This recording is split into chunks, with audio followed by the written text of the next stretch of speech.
There's some people along the way though who told you that that's crazy to start a space company or a new electric car company or another solar company. Sure. I mean, there are lots of people that said that the likelihood of failure was extremely high, and that it was a stupid thing to do. And when I started SpaceX, one of my closest friends got a compilation of rocket failures and made me watch the whole thing. And there were lots of people that tried to talk me out of it. And the joke was, how do you make a small fortune in the rocket business? Well, you start with a large one. And I got told that joke so many times that obviously I knew the punchline, so I just tell them the punchline, and they would look at me like, "Is he serious?" Or or it's like, say, "Why did you start a rocket company?" I was trying to figure out the fastest way to turn a large fortune into a small one. That seemed like a good way to go. But the thing is, I already thought the probability of failure was high, and that with that the likelihood of success was therefore low, so this was not new information. Imagine you were very confident that we were going to be visited by super intelligent aliens in, let's say, 10 years or 20 years at the most. Super intelligent. So you think within 20 years yes, we'll have alien in Earth? Well, digital superintelligence will be like an alien. It will be like an alien. Yeah. But my question is, do you think there is other intelligent life outside the Earth? It seems probable, but I think this is one of the great questions in physics and philosophy, is where are the aliens? Maybe they're among us, I don't know. Some people think I'm an alien.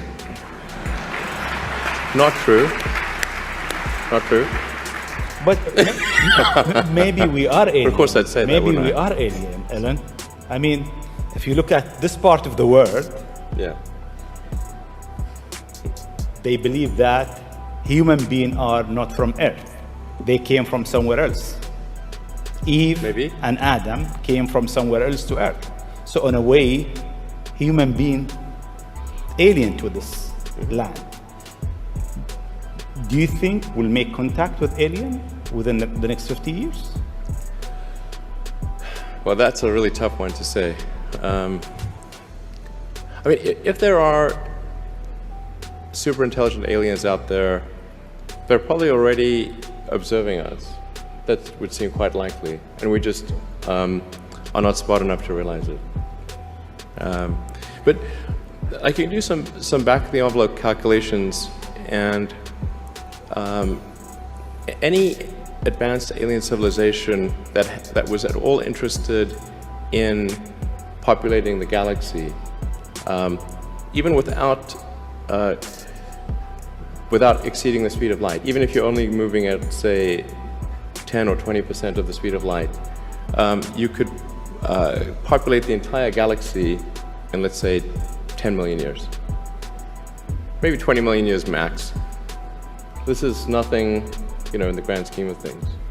You've brought with you the first visualization that's been shown of this. Can I show this? Yeah, absolutely. So this is the first time, we've just to sort of show what we're talking about. So there are a couple of key things that are important in having a 3D tunnel network. First of all, you have to be able to integrate the entrance and exit of the tunnel seamlessly into the fabric of the city. So by having an elevator, sort of a car skate that's on an elevator, you can integrate the entrance and exits to the tunnel network just by using 2 parking spaces. And then the car gets on a skate. There's no speed limit here, so we're designing this to be able to operate at 200 kilometers an hour, or about 200 kilometers an hour, or about 130 miles per hour.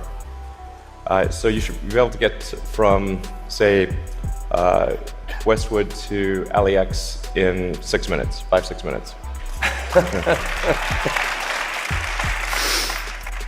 So possibly initially done as like on a sort of toll road type basis. Yeah. Which I guess alleviates some traffic from the surface streets as well. So I think, I don't know if people noticed it in the video, but there's no real limit to how many levels of tunnel you can have. So you can go much further deep than you can go up. The deepest mines are much deeper than the tallest buildings are tall. So you can alleviate any arbitrary level of urban congestion with the 3D tunnel network. This is a very important point. So a key rebuttal to the tunnels is that if you add one layer of tunnels, then that will simply alleviate congestion, will get used up, and then you'll be back where you started, back with congestion. But you can go to any arbitrary number of tunnels, any number of levels. But people assume traditionally it's incredibly expensive to dig, and that would block this idea. Yeah. Well, they're right. To give you an example, the LA subway extension, which is, I think it's a 2.5-mile extension, that was just completed for $2 billion. So it's roughly $1 billion a mile to do the subway extension in LA. And this is not the highest utility subway in the world. Yeah, it's quite difficult to dig tunnels normally. I think we need to have at least a 10-fold improvement in the cost per mile of tunneling. And how could you achieve that? I guess, actually, if you just do two things, you can get to approximately an order of magnitude improvement, and I think you can go beyond that. So the first thing to do is to cut the tunnel diameter by a factor of 2 or more.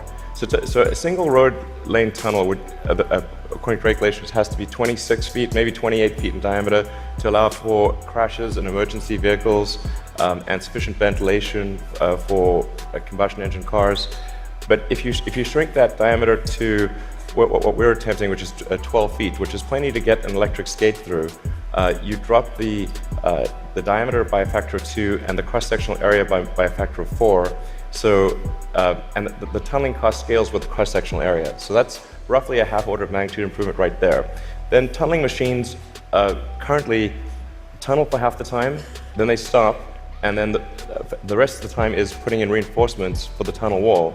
So if you design the machine instead to do continuous tunneling and reinforcing, that'll give you a factor of 2 improvement.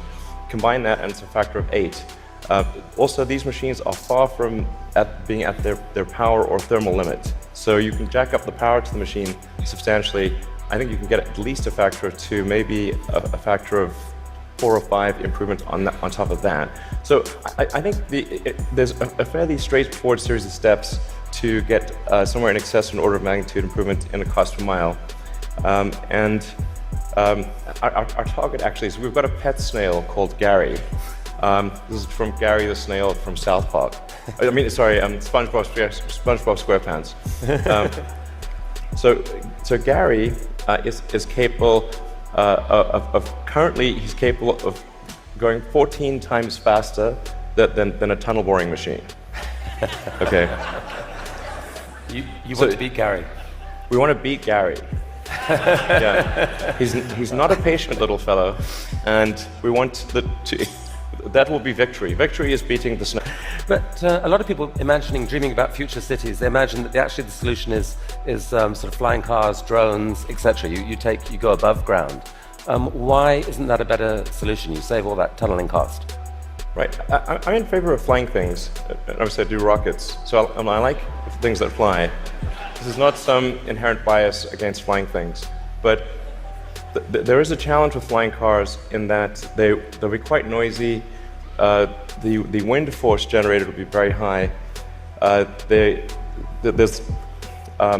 just say that if something's flying over your head, if there are a whole bunch of flying cars going all over the place, that is not an anxiety-reducing situation. You don't think to yourself, well, I feel better about today. You're thinking like, did they service their hubcap? Or is it gonna come off and guillotine me as they're flying past? First of all, congratulations. You've launched a rather unconventional payload into space, one that's generated a lot of buzz, and there's a lot of people, some of them citizen scientists, some of them they're just newbies when it comes to tracking things in space. They're going to try and track the Tesla and understand what's happening to it. You know, like that movie, Dude, Where's My Car? And other than the live webcam today, what is SpaceX going to do to interact with this community of Tesla trackers once the car leaves orbit. Do you have a plan, or are you just going to kind of wait and see what bubbles up on the internet and react to it? We don't have a plan. No plan.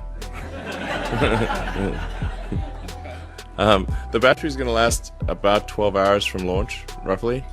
After that, it's just going to be out there in deep space for maybe millions or billions of years, who knows. Yeah, maybe discovered by some future alien race. Thinking, what the heck, what were these guys doing? Did they worship this car? Why do they have a little car in the car? That'll really confuse them.